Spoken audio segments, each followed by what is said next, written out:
This might be some devil's ploy. Don't listen to it. They're coming. You're coming. You're coming.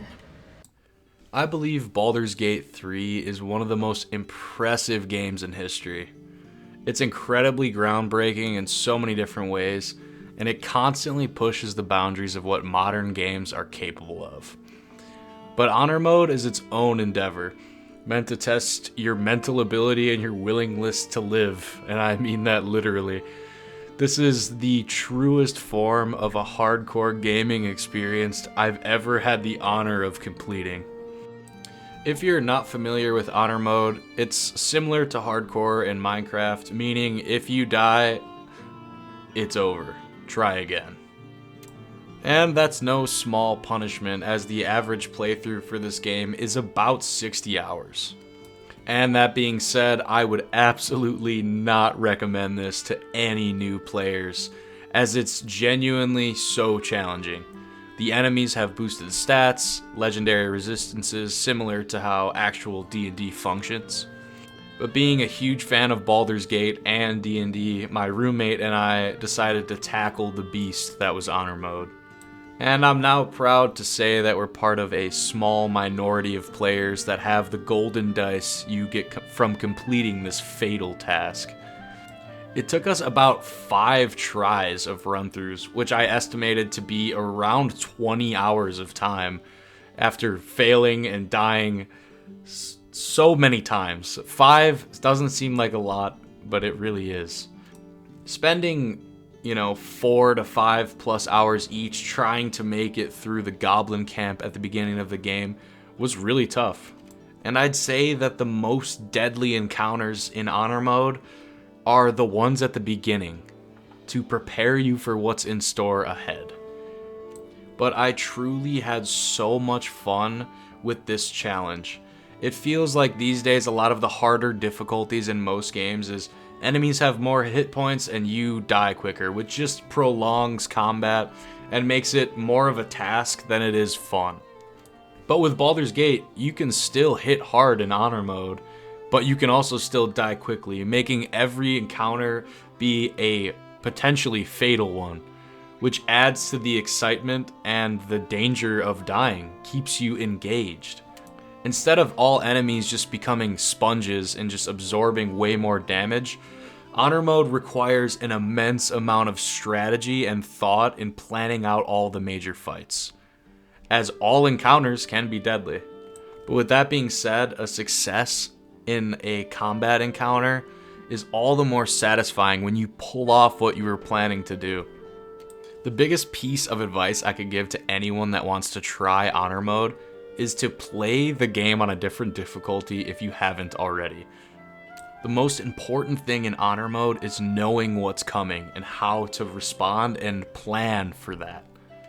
There's some encounters in this game that on the other modes are not quite that challenging, but an unsuspecting player in Honor Mode, say going into the Hag Den in Act 1, is surprisingly extremely challenging, and without a great amount of thought and preparation, your Honor Mode will end right then and there. And there are several ways to cheese Honor Mode, but we mostly avoided those unless it was absolutely necessary to complete a fight. Wait. Alright, come on. Wait. Perfect. No! Yeah! Yeah! Oh my god, he Bro, destroyed! that was worth the fucking time to place all the barrels. Holy shit. Great idea. But in most cases, we found that avoidable through our trial and error via 5 tries to get out of Act 1 even. The game doesn't even allow you to Alt F4 to close and then load the previous save, because it will save the game when you Alt F4 and then close it. So they really thought about all this stuff. But I will admit to you that my butthole has never been clenched tighter than when nearly dying in an encounter in Baldur's Gate Honor Mode. It is truly stressful to the point where I found it exciting, because there were some real stakes at hand, which is why I love D&D as much as I do. Baldur's Gate in itself is a challenging game, but once you've played it once, you kind of get a grasp of what to do, what not to do, and how to approach combat. But in Honor Mode, it's just a different animal. And completing it, I've never felt like I accomplished something more in a game than when I beat Honor Mode. The amount of euphoria I felt after beating the final boss and like taking just a deep breath, I felt like I did something, and I don't get that satisfaction out of most games these days. Deathly Fuck, I'm silence. scared. The air is stale and putrid. Saving won't save you, dude. It's close. Have the stones ready. My stones are ready. Your blood slows. Your senses strung so tight they could snap in an instant. Dude, like 100 hours have led up to this, dude. Oh my god. Mm-hmm. If we die, it's over. Fuck. Honor Mode is the truest hardcore experience. If you're looking for that, you found it. Baldur's Gate won Game of the Year in 2023 for a reason, and it's only gotten better since then. Even when the devs said, yeah, we're done updating the game, like, it's polished as is, have fun. Randomly, like a month later, they dropped the announcement, patch 8. 12 more subclasses, a bunch of bug fixes, full mod support, cross-play. Like, this game deserves all of the praise that it's getting because the devs clearly care about the game and their player base. It's so phenomenal to witness and be a part of. Now, if we're talking strategy on how we went about this, there's a various mixture of classes that you're gonna need or roles to fill, essentially. I have roots in D&D, and I would call myself a veteran of the game at this point. And I see a lot of builds online that are super Baldur's Gate 3 like meta, and you have to multi-class in this, and this, and this. From a role play perspective, that is just not interesting to me. I don't want to be one level in Wizard, one level in Cleric, one level in this or that, just because it works in the video game. I get that. Some people enjoy that. I personally don't. So I like to stick with one multi-class, if that, or just a raw character, just all the way in that level, because I find the role play aspect of playing a class to be really important. Genuinely, you're going to want 2 frontliners, so a melee class that can sort of tank. Think of it in terms of a hero shooter, I guess. You're basically going to need a frontliner for big damage, a frontliner for tanking damage, a support spellcaster, whether it be a healer like a cleric or a bard who can sort of use his utility to manipulate the fight, or a cleric for just straight heals and some utility. And then you need a sort of damaging backline role, whether it be a ranger or another spellcaster. For my party, we had me as a bear totem barbarian, half-orc. We respect Karlach into a Oath of Vengeance paladin, which I think actually fits really well from a roleplay perspective. We had my roommate who played a Tempest cleric, and then we had Gale as our wizard. Early on, all of the fights are hard because you're just such a low level that, you know, a couple wrong dice rolls and you're in the shitter already. But once we got to mid to late game, we definitely hit our stride and were basically unkillable with the amount of damage Karlach and my character could tank and the amount of heals our cleric could put up. And then in the back, Gale is just chucking fireballs down like he just called it a fucking napalm strike or something. Another key component to Honor Mode was avoiding fights that were already dangerous in the other modes and finding ways around them, or simply not going in that direction.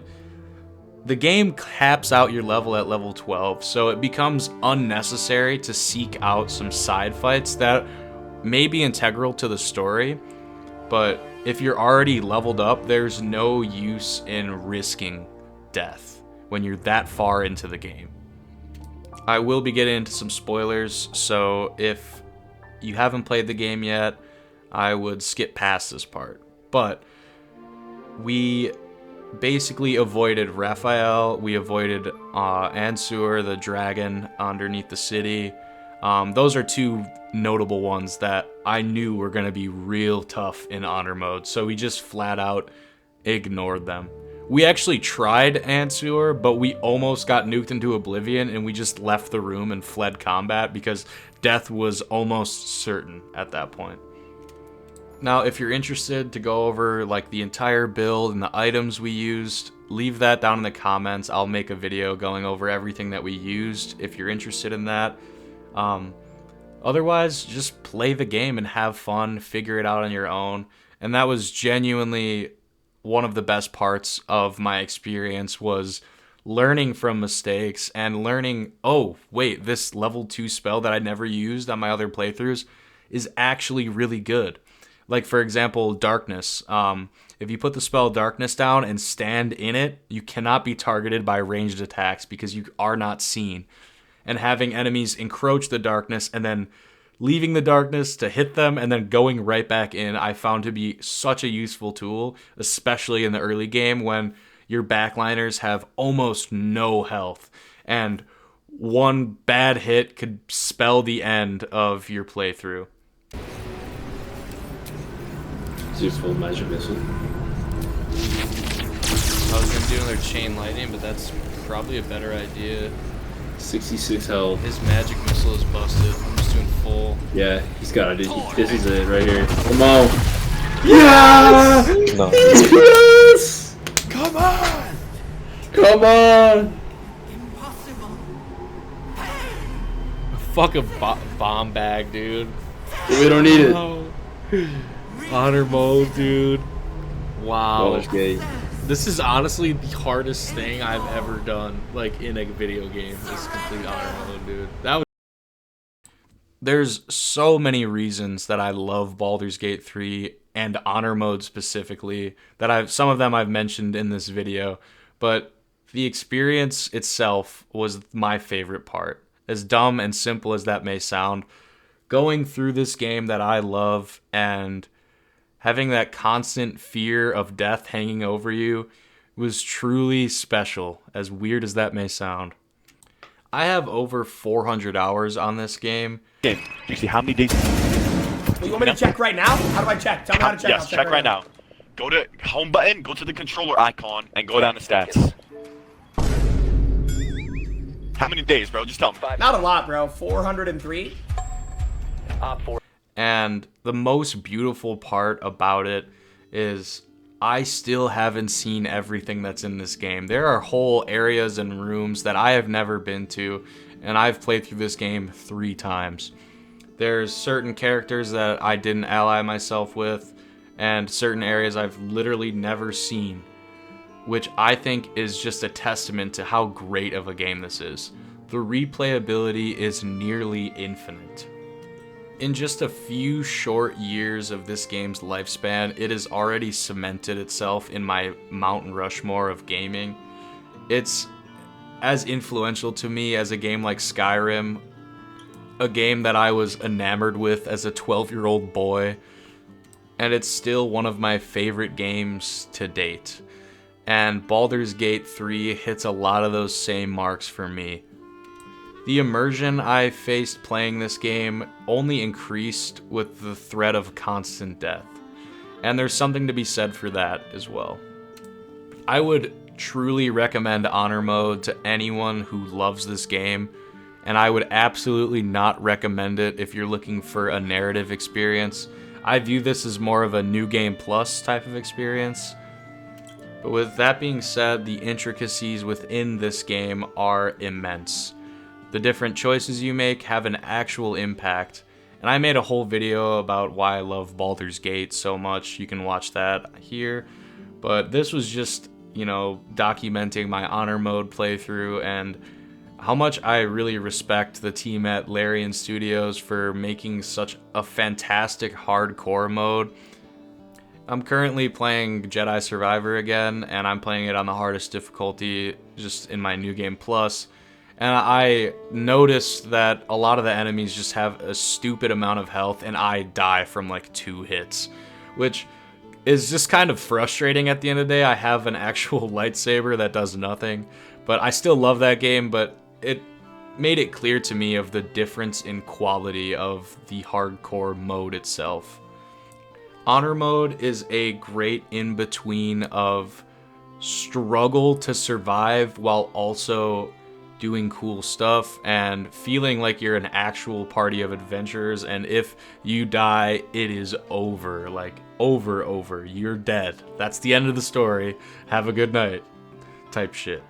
But yeah, that's about it. Thank you for watching. If you have any questions, comments about Honor mode, whatever it may be, drop them down below, and hope you have a good day. Thanks for watching. Imps are fast, Damn. but careless. Don't let them tire you out. Just get rid of them. And don't forget, you asked for this. Better let these fuckers know I'm back. And this time, I'm not alone. I love you, baby. It should have been Thamar. It should have been him. Your approval rating was shit with her, though. Yeah, it was. I looked at it this morning. It was. This character is indifferent to you. No way. Yeah. I promise. It should be me. Me and her, wombo combo, dude. No, I looked this morning. I don't know, man. It should be me.